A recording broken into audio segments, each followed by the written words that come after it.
কথা তুললে 71, 47, 52 মানে 24-এর কথা বলা লাগবে এখন, কারণ দেশ চলছে 24-এর চেতনা অনুযায়ী। এটা মে মাসের আজকে 20 তারিখ, আর সামনে মাসের 11 দিন আছে, আর সামনে মাসে জুন মাসের 10 দিন, 21 দিন পরে জুলাই ঘোষণাপত্র বের হবে, 36শে জুলাই। তখন এমনি যে সংবিধান চলছে এটা বাতিল হয়ে যাবে, ওই সংবিধান থেকে দেশ চলবে। এখন যে চোপ্পো মিয়া আছে, চোপ্পো মিয়া অটোমেটিক বাতিল হয়ে যাবে, কারণ ওই সংবিধান থেকে তাকে রাষ্ট্রপতি বানানো, ওইটাই তখন থাকবে না। জুলাইয়ের চেতনা দেখে যে জুলাই ঘোষণাপত্র পাঠ হবে 10 তারিখে জুনে, ওইটা থেকে দেশ চলবে। চোপ্পো শেষ। বাকি যারা এতদিন আশায় বুক বেঁধেছিল যা পা চট করে আসবে আর ফট করে ধরবো, এগুলোও শেষ। কারণ যে আশায় ছিলেন যে আর একটা নতুন দল গঠন করব, সে আব্দুল হামিদ ও শয়তান পালিয়েছে। কথা বলছে না কেন? আপনি যে থরে থরে সাজিয়ে চিন্তা ভাবনা করেছিলেন যে যাই হোক এ দেশের লোক তো আর এই ফ্যাসিস্ট, এই সন্ত্রাসী, এই স্বৈরাচারদের মানে না, কি করা যায়? নরমাল যারা হালকা পাতলা আছে তাদেরকে দিয়ে নতুন দল গঠন করে আবার দেশে চালিয়ে দেব, সেইটা আবার হইল না। এই আব্দুল হামিদ, এই অ্যাডভোকেট আব্দুল হামিদ রাষ্ট্রপতি, এর সভাপতি, আর ওইদিকে নারায়ণগঞ্জের সেলিনা হায়াত আইভি এর সেক্রেটারি, এই দিয়ে চেষ্টা চালাচ্ছিল সামনে যে এদেরকে দুইজনকে দিয়ে আমরা চেষ্টা করব যে দেশে আবার আওয়ামী লীগ যেন না। সেটা তো অলরেডি নিষিদ্ধ হয়ে গেছে, একজন পালিয়েছে আর একজন ছেলে এখন মার্ডার মামলার আসামি। সব ভিডিও ফুটেজ আছে। স্বরাষ্ট্রমন্ত্রী আসাদুজ্জামান কামালের সাথে ওই সময় পুলিশের আইজিপি যে ছিল আব্দুল্লাহ মামুন, তার সাথে ভিডিও কি কি কথা হচ্ছে একেবারে দাঁড়িয়ে, সব এখন প্রমাণ হাতে নাতে। আপনি যাবেন কোথায়? আর বাকি 3 নাম্বার স্থলে ছিল সাবের হোসেন চৌধুরী, আর আরেকজন ছিল ওদিকে কক্সবাজারের। এই দুইজনকে দিয়ে মনে করেছিল 3 নাম্বার স্তরে এদেরকে দিয়ে সাজাবো, সেইটাও গুড়ে বালি। সে সাবের হোসেন চৌধুরীও নেই, আর এই কক্সবাজারে সে বাটা জাফরও এখন ছেলে। তাহলে 1, 2, 3 স্তরে স্তরে সব শেষ। আপনি এখন যাবেন কোথায়? যাবেন কোথায় মানে জালেমরা যা করেছে তার পরিণতি ভোগ করা লাগবে না? এই জন্য আগামীতে কেউ যেন আবার এরকম জুলুম করেন না। নিজে যা করেন অপরাধ, আর একজন ভালো মানুষের উপরে ঘাড়ে দোষটা চাপিয়ে নিজে ভালো সাজছে। আপনি যার উপরে দোষ দিতে চান, আপনার বিবেকের কাছে প্রশ্ন করেন, আসলে কি সেই লোকটা অপরাধী? আপনি কার দিকে তাকিয়ে কথা বলেন? বলেন। সুস যদি ঝাঁঝরকে বলে, ঝাঁঝর যদি সুসকে বলে যে তোমার পেছনে দেখলাম একটা ফোঁটা করা আছে, এটা মেনে নেওয়া যায়? সুসের তো ফোঁটা কয়টা, আর ঝাঁঝরের? আর রাজবাড়িবাসী 13 বছর মার খাওয়ার পরে যেহেতু শুধুমাত্র একটা অস্ত্র ছিল যে ধৈর্য, এই শেষ, আর কিছু করা যাবে না। আমরা এই 15 বছরে তাই পেলাম, ধৈর্য, আর কিছু নেই। ঠিক আমার মনে হয় 13 বছর পরে যেমন ওসিনা অনুমতি দেওয়া হয়েছিল, আমাদেরও 15 বছর পরে এখন আমরা অনুমতি পেয়ে গেছি। যা করেছেন আর সুবহানাল্লাহ, আস্তাগফিরুল্লাহ, আলহামদুলিল্লাহ না, এখন ইটের জবাব পাথর দিয়ে দেওয়া হবে। কিছু করে দেখেন তো, হয় থাকবো না যাবো। কারণ নবীজি 13 বছরের পর অনুমতি যদি পাই, আমরা 15 বছরের পর পাবা না। 15 বছর অলরেডি পার করে ফেলেছি, সুতরাং অনুমতি এবার পেয়েছি। আল্লাহ পাক বলেন, ওয়া ইন্নাল্লাহা আলা নাসরিহিম লাকাদির, অবশ্যই আমি আল্লাহ এই মানুষগুলোর উপরে যাদের অত্যাচার, জুলুম, নির্যাতন চালানো হয়েছিল এদেরকে সাহায্য করব এবং বিজয় দিতে আমি আল্লাহ সক্ষম। এজন্য কাদির না দিয়ে লাকাদির দিয়েছেন।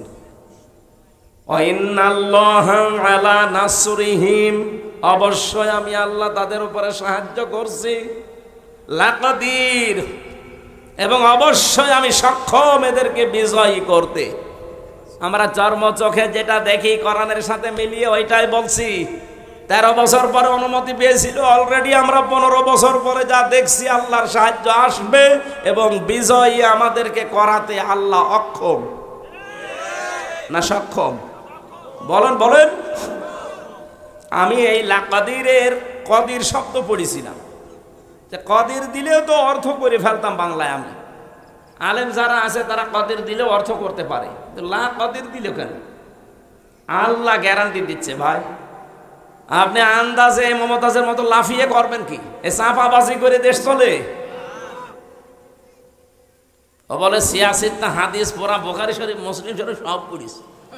আমি অনার্স মাস্টার শেষ করলাম, আমার কামেল ছিল ফেকার উপরে, আমি হাদিসের ওপরও কামেল করেছি। এত কিছু করার পরও আমি এখনো বলতে পারি না যে আমার সব কোরআনের তাফসির সব হাদিস পড়া শেষ। আর ও মহিলা কি চাপাবাজ, সংসদে দাঁড়িয়ে বলছে আমার সব পড়া শেষ।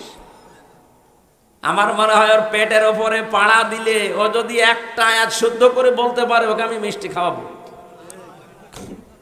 জীবনও পড়তে পারবে না। এই চাপাবাজি করে করে চলতো, যেই কয়টা ছিল সব কয়টা চাপাবাজ, ওই কাবা কাকু থেকে শুরু করে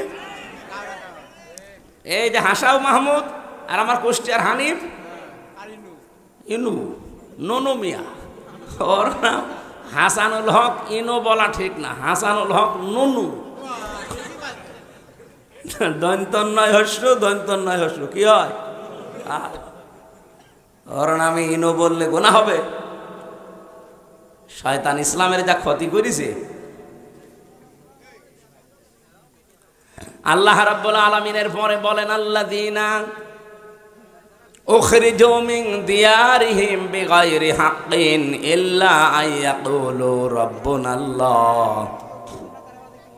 তোমাদেরকে যারা ঘর বাড়ি থেকে বের করে দিয়েছে, কোনো অপরাধ তোমাদের ছিল না, এই 15.5 বছর তোমাদের বাড়িতে থাকতে দেয়নি মিথ্যা অজুহাত দিয়ে, মিথ্যা মামলা দিয়ে, মিথ্যা সাক্ষী দিয়ে। একটাই মাত্র অপরাধ তোমাদের ছিল, আইয়াকুলু রাব্বুনাল্লাহ, তোমরা বলতে যে আমাদের রব, আমাদের আইনদাতা কে? এই বাংলাদেশে আজও যারা বলে আমাদের আইনদাতা শুধুমাত্র আল্লাহ, তারাই বাতিলের টার্গেট। এদেশে ইসলামী দল অন ইসলামী দল কত আছে, সবাই জালেমদের কাছে, সবাই রাম আর বামদের কাছে, সবাই দাদা বাবুদের কাছে। কালার না, কালার শুধু তারা যারা বলে রব্বুনাল্লাহ, আমাদের রব আল্লাহ। আই আই কি এত ব্যাখ্যা করা লাগবে? রব্বুনাল্লাহ বললেন আমার রব আল্লাহ কি? রবের 5টা অর্থ হয়। রব মানে সৃষ্টিকর্তা, রব মানে আইনদাতা, রব মানে মাবুদ, ইবাদত পাওয়ার যোগ্য, রব মানে অভিভাবক, রব মানে উকিল। বলেন তো এই বাংলাদেশে আজ যারা বলে আমরা আল্লাহর আইন ছাড়া কারো আইন চাই না, তারা এই দেশে অনেকের কাছে শত্রু। ভালো মানুষ নামাজ রোজা পড়ে, তারপরও শত্রুতা করে যে তুমি আল্লাহর আইন চাও, এ কথা বলো কোন কারণে? কোন মানুষ যদি মনে প্রাণে নামাজ পড়ে, রোজা রাখে, পর্দা করে, কিন্তু এ দেশ আল্লাহর আইন দিয়ে চলুক, পরিবার সমাজ রাষ্ট্র চাই না, আপনি লিখে নিতে পারেন লোকটা মুনাফিক। এখানে নেই? কারা কারা এরকম মনে আছেন যে আল্লাহর আইন দরকার নেই, আমি তো নামাজ পড়ি, রোজা রাখি, আমার বউ পর্দায় থাকে, কিন্তু আল্লাহর আইন দিয়ে একেবারে ইউনিয়ন থেকে সংসদ চলবে আমি চাই না? কারা বলেন তো, হাত তোলেন। একটাও নেই। অথচ আপনি বাস্তবে জায়গা মতো যে কিন্তু অস্বীকার করে বসেন। বলেন আপনার এই কথা দিয়ে, আপনার রায় দিয়ে, সমর্থন দিয়েই তো চলবে যে আল্লাহর আইন মতো ইউনিয়ন চলবে, উপজেলা চলবে, পৌরসভা চলবে, সংসদ ভবন চলবে, মন্ত্রণালয় চলবে, সেক্রেটারিয়েট চলবে। এগুলো আল্লাহর আইন মতো চালালে অস্কর রব্বাকা না না। সূরা হাসাবের ভেতরে একটা আছে, আমার একটা সিরিয়াল মনে আসছে না, 35 নাম্বার এই আয়াতটা, 34 নাম্বার আয়াত। রব্বুল আলামিন বলেন অজকুর মা ইয়াতলা ফি বাইতিল্লাহি হিকমাতুন, হিকমতপূর্ণ কথাগুলো ঘরের ভেতরে তেলাওয়াত করবে যারা, হেকমতপূর্ণ কথা এই পৃথিবীতে সবচাইতে হেকমতপূর্ণ কথা হতে পারে কার? আল্লাহর চাইতে হেকমতে কথা বলা কেউ আছে দুনিয়ায়? আল্লাহর যত কথা হেকমতপূর্ণ, আর সব কথা আল্লাহ কোরআনে দিয়েছেন। কি এত হেকমতের সহিত কথাগুলো সাজিয়েছেন, এত সূক্ষ্মভাবে। আপনি একটা আয়াত নিয়ে চিন্তা ভাবনা করে যদি পড়ে থাকেন, একটা আয়াতে আপনাকে জান্নাতে নিয়ে চলে যাবে। আল্লাহ বলেন যত রকমের ঘর আছে, ফি বুয়ুতিন, যত রকমের ঘর আছে, সব ঘরের ভেতরে আমি আল্লাহর মা ইউতলা আলাইকুম, তাদের উপরে তারা যেন তেলাওয়াত করে আমি আল্লাহর আয়াতগুলো। ফি আয়াতিল্লাহ, তাদের ঘর বলতে এখানে শুধু যে ঘরে থাকি এই ঘর না। তাফসিরে আমি 8টা ঘরের নাম পেয়েছি। আপনি বাংলাদেশেও দেখেন একটা একটা করে ধরে সরে সাজালে 8টা ঘরই আসবে। নিচের ঘর, ইউনিয়নের যে ঘর আছে, যেখানে তো ইউনিয়নবাসী তাদের কথাবার্তা নিয়ে সেখানে উপস্থাপন করে। ইউনিয়ন পরিষদ ঘর আছে না? এরপরে আপনি উপজেলা পরিষদে ঘর পাবেন, এরপরে আদালতে ঘর পাবেন জেলা শহরে। আদালতের ঘর আবার 2টা জেলায়, একটা হচ্ছে ম্যাজিস্ট্রেট কোর্ট আর একটা জজ কোর্ট। ম্যাজিস্ট্রেট কোর্টের জন্য আলাদা ঘর নেই, জজ কোর্টের জন্য কথা বলছেন আমার। আপনি নিজের ব্যক্তিগত ঘর, ইউনিয়নের ঘর, উপজেলার ঘর, আদালতের ঘর। আদালতে তো 2 প্রকার বললাম। এরপর পৌরসভার ঘর, এরপরে মন্ত্রণালয়ের ঘর। প্রত্যেকটা মন্ত্রীর আলাদা আলাদা বিভাগ আছে, ঘর আছে। এরপরে সর্বোচ্চ ঘরের নাম হচ্ছে সংসদ। এটাও ঘর না? এই 8টা ঘরে যদি আল্লাহর আয়াতগুলো তেলাওয়াত হতো সকাল সন্ধ্যা, আর ওই আয়াতের উপরে যদি মেসেজ করে আমরা চলতে পারতাম, এই বাংলাদেশটাও মিনি জান্নাত হয়ে যেত।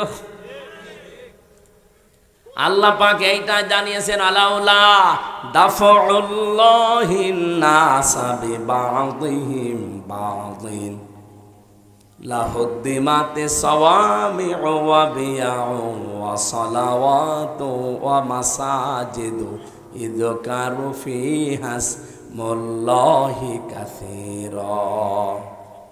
এখানে বাংলা অর্থ শুনলে আপনি মনে করবেন আয়াত ভুল, আমিও মনে করেছিলাম, কিন্তু স্পেশাল কিছু অর্থ এখান থেকে বের করা লাগবে। ওয়ালাউলা দাফউল্লাহ, আল্লাহ যদি নিজে দাফা না করতেন, দাফা মানে প্রতিহত করা, ধ্বংস করা না, প্রতিহত করা বাধার সৃষ্টি করা অথবা প্রতিবন্ধকতা সৃষ্টি করা, এরকম অর্থ হয় দাফা লাহুদ্দিমাতের। তাহলে ধ্বংস হয়ে যেত, শেষ হয়ে যেত আল্লাহ যদি নিজে এটাকে প্রতিহত না করতেন। আল্লাহ যদি ভালো দিয়ে মন্দকে চাপা না দিতেন, অথবা ভালো দিয়ে মন্দের উপরে বিজয় না করতেন। 1 নম্বরের নাম দিয়েছিল মানুষের ভেতরে একে অন্যের দ্বারা যদি আমার আল্লাহ দাফা করে না রাখতেন, দমন করে না রাখতেন, নিচু করে না রাখতেন, দাবিয়ে না রাখতেন, কি হতো জানো? লাহুদ্দিমাত সাওয়ামিউ, সওমায়ের বহুবচন সাওয়ামি। এটা সংসার বিরাগী যারা এই বাংলাদেশে লালনের ফকিরের মাজারে যারা থাকে, চট্টগ্রামের মাছ ভান্ডারের মাজারে যারা পড়ে আছে, 8 রশির মাজারে যারা পড়ে আছে, মাজার কেন্দ্রিক জীবন যাপন যাদের, এরা আমরা মনে করি এরা সংসার বিরাগী, সংসার ত্যাগী। আল্লাহ বলেন এরা যেভাবে আল্লাহকে ডাকাডাকি করে, হ্যাঁ ওদের পদ্ধতি ভুল হতে পারে, ডাকে তো ওরা যেখানে বসে বসে ডাকে। আপনি লালনের মাজারে যান, যখন ওদের অনুষ্ঠান চলে, চুল একবার সামনে যায় একবার পেছনে যায়, কি জিকির! যদিও আল্লাহর নামের সাথে অন্য কাউকে ডেকে তারা শিরিক করে ফেলে, কিন্তু জিকির তো করছে। যার জিকির করুক, জিকির তো করছে সওয়াবের নিয়তেই, ভালোর নিয়তেই। আল্লাহ বলেন আমি এই সংসার বিরাগীদের ইবাদত খানা ওয়া বিয়াউন, বিউনের বহুবচন বিয়াউন, এটার বাংলা অর্থ গির্জা। গির্জার সমূহ রাখতাম না। সালাওয়াতুন, খ্রিস্টানদের যে সমস্ত উপাসনালয় আছে ওই সমস্ত গুলো রাখতাম না। মাসাজিদু, আল্লাহর ঘর, মসজিদের বহুবচন মাসজিদ, মাসাজিদ। মসজিদও থাকতো না। ইজকারু ফিহা ইসমুল্লাহি কাসীরা, যেখানে আল্লাহর উচ্চারণগুলো বেশি বেশি হয়, আল্লাহর নামের উচ্চারণ যেখানে বেশি বেশি করা হয়ে থাকে, ওই জায়গাগুলো ঠিক থাকতো না, নষ্ট হয়ে যেত, ধ্বংস হয়ে যেত। যদি আল্লাহ এক পক্ষ থেকে আর এক পক্ষকে দাফন করে না দিতেন, দমিয়ে না রাখতেন, নিচু করে না রাখতেন, এর বাংলা অর্থ হচ্ছে যদি আল্লাহ ভালোর দ্বারা মন্দকে মাঝে মাঝে আঘাত না দিতেন, তাহলে এই উপাসনালয়গুলো একটাও ঠিক থাকতো না। এই জন্য মাঝে মাঝে আল্লাহ পৃথিবীকে গরম করে দেয়। আপনি তামাম দুনিয়ার দিকে এই সিস্টেমটাই পাবেন। অলায়াং সুরান্নাল্লাহু মায়াংসুরু, লামে তাকিদ নুনে সাকিলা, দুইটা গ্যারান্টি আছে আয়াতে। এই পৃথিবীতে কেউ যদি আল্লাহ পাককে সাহায্য করে, মাস্ট বি সে যেন নিজেকে সাহায্য করলো। মায়াংসুরু হু, এহুর মারজা তার নিজের দিকে। কেউ যদি আল্লাহকে সাহায্য করে, সে যেন নিজেকে সাহায্য করলো। প্রশ্ন আসতে পারে, আল্লাহকে পাবো কোথায়?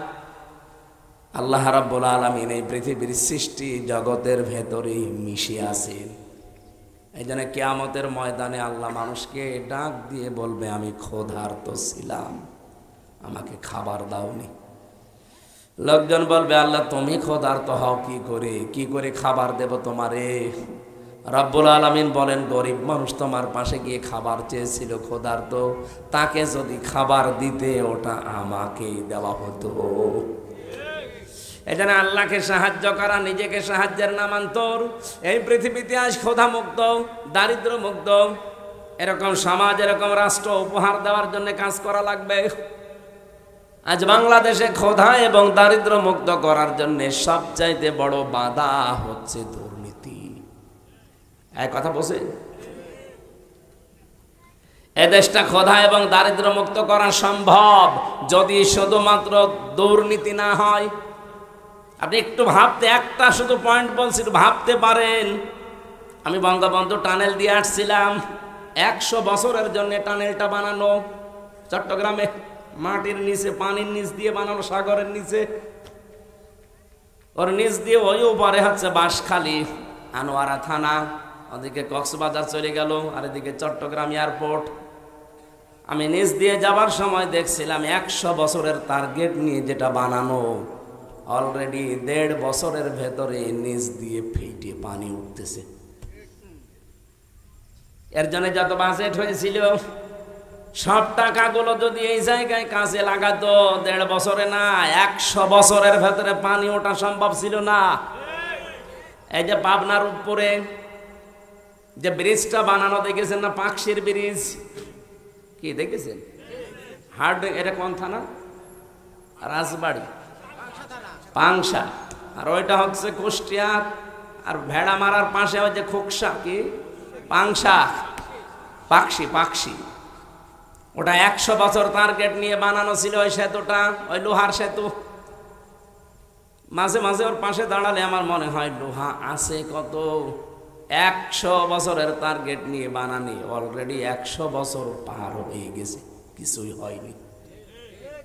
তার মানে যেভাবে বানানোর দরকার, যা বাজেট ছিল, পুরাটা খরচ করে বানিয়েছিল, এই জন্য টিকে আছে জিনিসটা। আমি একটা গল্প শুনেছিলাম, আমার দাদার এক চাচাতো ভাই ছিল মাথা খারাপ। ও আমার দাদার কাছে বলছে, ভাই আমি পাকশির ব্রিজ দেখতে গিয়েছিলাম, মনে হচ্ছে 100 কেজি লোহায় আছে। কত কেজি? তার মানে ও 100-র উপর আর গুনতে পারে না। এই জন্য বলছে যে ব্রিজ দেখে আসলাম, মনে হচ্ছে 100 কেজি লোহায় আছে। ওখানে 100 কেজি? তো একটা লোহায় তো 100 কেজি। কত হাজার হাজার মন লোহা দিয়ে বানানো, 100 বছর তার গেট নিয়েছে, কিন্তু 100 পার হয়ে আমার মনে হয় আরো 100 বছর যাবে, কিছুই হবে না। আর বঙ্গবন্ধু টানেল তার বলা যাচ্ছে না, টনেল হয়ে গেছে। 1.5 বছরে পানি ওঠা আরম্ভ হয়েছে, এখন রিপেয়ারিং করছে। এখন পদ্মা সেতু নিয়ে কাজটা ভালো হয়েছে। বরিশাল, খুলনা বিভাগ আর ঢাকার সাথে ভালো যোগাযোগ ব্যবস্থা হয়েছে। এখন সব রিপোর্ট পাওয়া যাচ্ছে এই সেতুটা যেই টাকা দিয়ে বানানো হয়েছে ওই টাকা দিয়ে 4টা সেতু বানানো যায়। একটা সেতুর টাকা নাই শেষ, এখনো 3টা টেকুর সেতুর টাকা কই? সব আল্লাহর ওলিরা পাঠিয়েছে বিদেশে। এই জন্য 8 দিন হয়ে গেল জয় সজীব অজের জয় অলরেডি আমেরিকার ভিসা নিয়ে নাগরিকত্ব নিয়ে ওর ফর্ম পর্যন্ত পূরণ করে এখন ও ওই দেশের নাগরিক। এই দেশে আর ওর না আসলেও চলবে। আমি মালয়েশিয়া ছিলাম কিছুদিন আগে, সিঙ্গাপুরে। মালয়েশিয়াতে যে দোকানে গিয়েছিলাম, 4টা লোক কাজ করে এক দোকানে। এক লোক থাইল্যান্ডে বাড়ি, বাংলাদেশের যশোরের একজন আছে, পাকিস্তানের একজন, আর ভারতের 2 জন। এই লোকগুলো ওখানে কাজ করছে। প্রত্যেকে তার নিজের দেশ থেকে ভিসা পাসপোর্ট করে গেছে। আমাদের দেশ থেকে যে গেছে যশোর থেকে, তার 8.5 লাখ টাকা খরচ। মাসে ইনকাম তার 1.5 লাখ টাকা মাসে, মনে করেন 1.5 লাখ। ও আর একটু বেশি বলেছিল, আমি 1.5 লাখে ধরলাম। ওর পাশের চেয়ারে বসে বসে যে দর্জির কাজ করে, কাপড় চোপড় সেলাই করে, ওর পাশে যে আছে সে, তার বাড়ি হচ্ছে পাকিস্তানে। তার খরচ হয়েছে 2,20,000 টাকা। তারও ইনকাম মাসে ওই 1.5 লাখ। এর পাশে দেখলাম 2 জন সেলাই করছে, তাদেরও মাসে 1.5 লাখ টাকা। তাদের খরচ হয়েছে 1,20,000।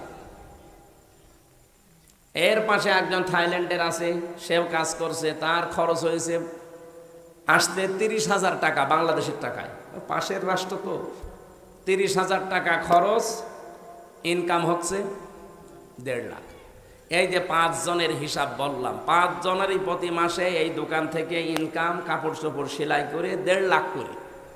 কিন্তু খরচের তালিকা মিলান তো। 8.5 লাখ একজনের, 1,20,000 একজনের, 2,20,000 একজনের, 30,000 একজনের। খরচ তো প্রত্যেকের আকাশ পাতাল হয়ে গেছে, কিন্তু উপায় সমান। আমি জিজ্ঞাসা করলাম, এই টাকাগুলো, এত টাকা লাগে? ভারত পাকিস্তান আমরা তো পাশাপাশি, থাইল্যান্ড সেটা দূরে আছে, ওটা মেনে নিলাম, ঠিক আছে। কিন্তু পাশাপাশি থাকতে আমাদের কোথায় 8.5 লাখ আর কোথায় 2,20,000, 1,20,000, এত কেন? আমাদেরও এই 2,20,000, 1,20,000 হয়ে যায়।